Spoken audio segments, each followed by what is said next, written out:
So hi! Welcome and welcome back to my YouTube channel, and for today's tutorial guys, ituturo ko sa inyo kung paano nga ba mag-update ng ating Tala app.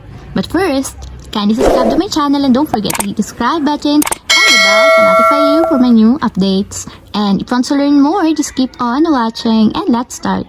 So ayan guys, for today's video, para makapag-update tayo ng ating Tala app, unang-una pumunta lang tayo sa Google Play Store ng ating mobile device. And then dito sa Google Play Store, pumunta lang tayo sa search bar. Then isi-search natin dito is yung Tala. So ayan, i-open lang natin yung Tala app.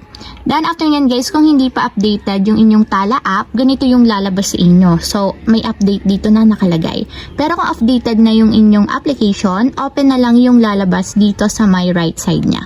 So para ma-update guys, itatap lang natin yung update and wait natin hanggang sa matapos ma-install.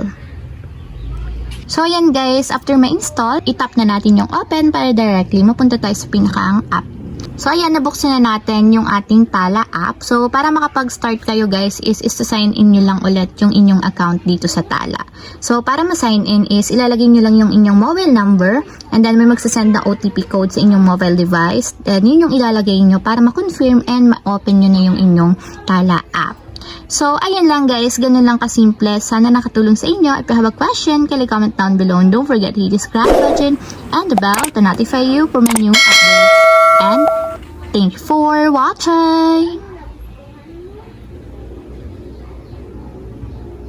Living life, every day, late at night, not okay.